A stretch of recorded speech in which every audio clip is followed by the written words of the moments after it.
Now, what is happening in America and different parts of the world at the moment is there is a big fight, and let me say this and make no bones about this, between what we may call good and evil.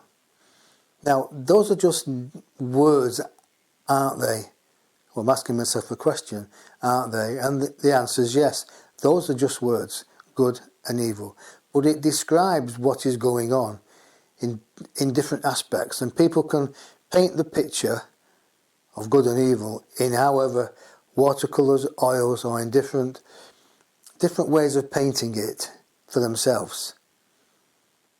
Now, there is a force that is around and about all countries that they're trying to not let us as human beings and sovereign people, sovereign spirits and souls of this earth, understand what's going on. This has been going on for centuries, but it's just coming to the light now.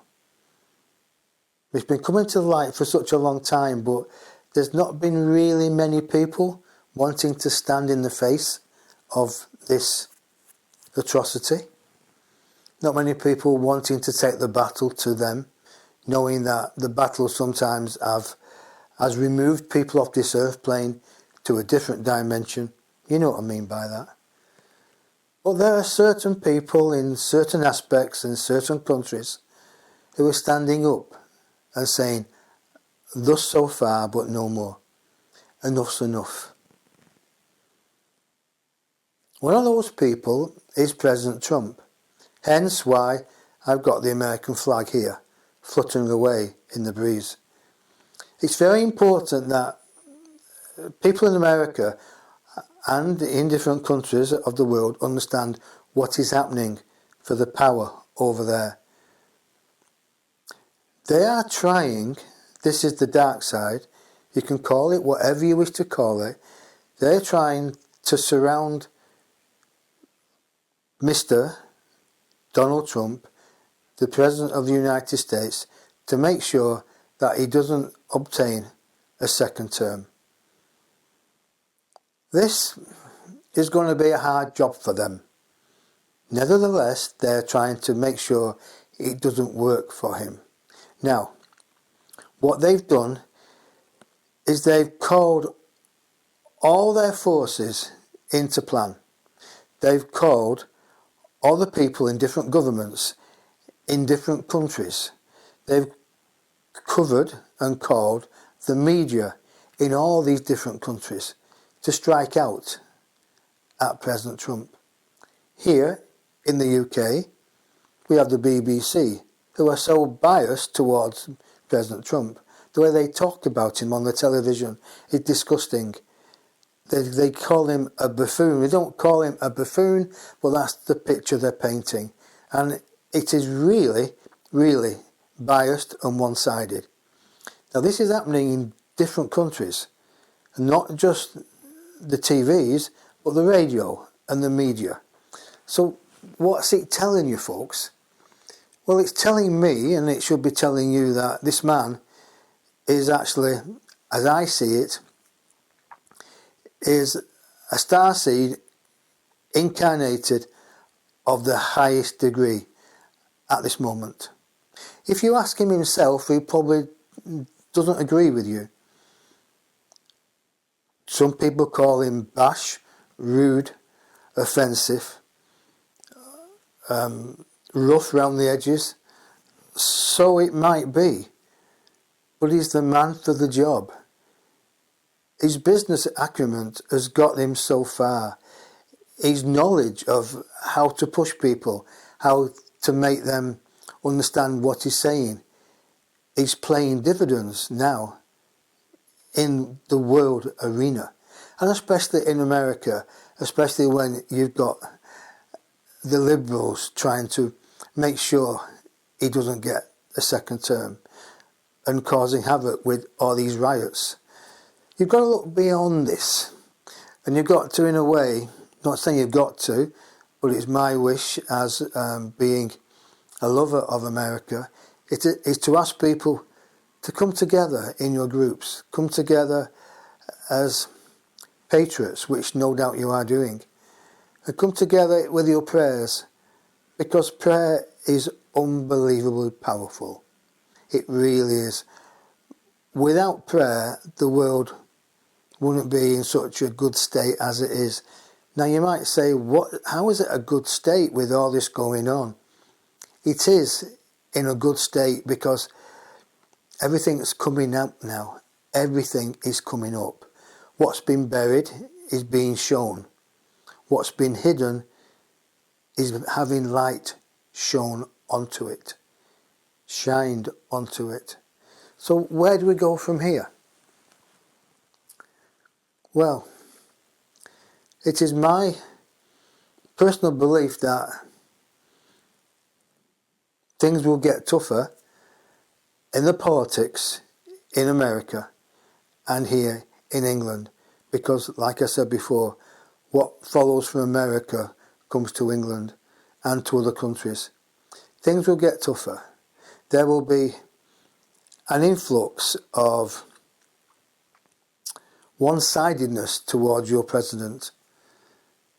And when that happens, you've got to, in a way, stay safe, stay firm, set your sails for the promised land. You've all got to be the Moses. And President Trump is a Moses. He is a Moses. He's setting his people free. And they're going to come after him. But there's going to be a point where, he will part the waters. He will part the waters, and he's doing that now. When I say part the waters, yes, I'm going to the story of Moses. Is on the left, you've got the Liberals, the Democrats. On the right, you've got the the Republicans. So it's been diverted. The sea has been divided. He will divide. But how bigger the portion of the sea? You split the sea in the middle, or do you split the sea 30-70? It is my understanding that there'll be 70 Republicans and 30 Liberals, Democrats. That's how it's going to fall. For all the upheavals that are happening and have happened in America are somewhat happening in different countries of the world. There is trafficking, there is child torture, there is paedophiles, there are spiritual assassinations of people who are standing out and talking the truth. There are public social platforms, people being taken off because the people who own the public platforms don't want the message getting out that it is rigged. So even what I'm saying now could be not nice fodder for people's ears. So you have to excuse me, and they're here now, my counsellor here, because we would in a way talk in codes tonight, so you know what is happening. Now there's many people talking about what is happening in America. Everybody wants to have their 10 pennyworth. And I've really never wanted or really liked to get involved politically. But the more I think about it, the more I sit down and ponder, and the more that information is being brought to me by my unseen people. I have to wonder, is it something I can step into, put a toe into, and bring the inspiration from the Council of 12, the Ascended Masters? Because like we said right at the beginning of this program, that for every political situation there is a spiritual solution. And that is true. So isn't it nice to understand that if there's something political, if we can get the other side to have an open view of being unbiased and seeing it as a broader picture, instead of, this is my way of looking at it, this is me personally, instead of running a company and selling that company and making millions and millions or billions of pounds or dollars and then running off to live on a secluded island, for me, I would like to, in a way, keep running that company and making sure that other people have a job, making sure other people can put food on the table for their family.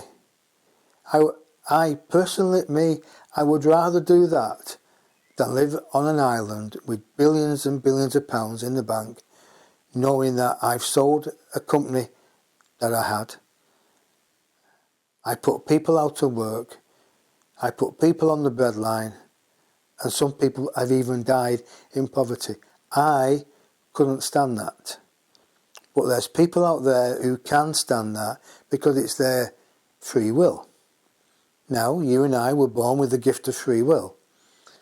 So it's their free will, in a way, to run away with the money and be what you mean, call it selfish. Now, people, they won't call it selfish, but you and I, who are of a different ilk, we would. We would look at it in a way that when you look after somebody else, you're going to look after yourself. When you give somebody else an inspirational word, an inspirational look, a cuddle, a hug, you don't loan them money, you give them money. You give them money. You don't give them a loan. You give it. You don't expect it back. When you're doing that, you're doing it for yourself. Because there has to be givers and receivers in this world. Now, what are you? Are you a giver or a receiver? Let me see your answers. Let me see your answers. And if you've got any questions to ask me on what we're just saying now, then please write them down. Let me see your questions. Remember, this show is for you. I really don't want to sit here all night and allow my intuition to come through with the information. Giver, that's a good word, giver. Thank you, Dolores. See, it's not me. I've stepped away now. I stepped away 2 or 3 minutes after the show started. This is my people. This is the Council of 12, the 12 Ascended Grandmasters. This is them. And for those who wrote to me privately and they've asked me the names, I will tell you again who they are.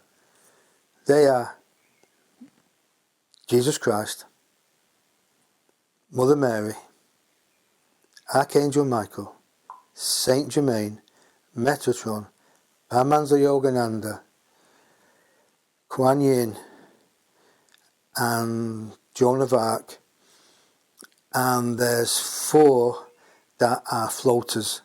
When I say floaters, they come in at different time if they've got a special task. Now, those are the ascended beings. So don't you think they have power? Don't you think they know what's going on? And even they, and they keep telling me this, he said, Dennis, we answer to a higher form. We answer to a higher dimensional energy. You call it the source, other people call it the God, the divine infinite. We answer to that. We gain our knowledge of that. We are part of that. And you, beloved partner, 13th member on the planet, you are part of us, so you're part of that. And the reason why I'm sharing this with you, ladies and gentlemen, is that there's power in their words. There's power in the way they are talking and demonstrating and coming through with with gaps between the words. Years ago I used to do a radio show on Achieve Radio, and the engineer said, who actually owned the radio show, said, we don't like dead air. Keep talking. The radio show, you've got to have dead air. And he came back to me after one show and just said, I can't believe you can get away with silence between your words.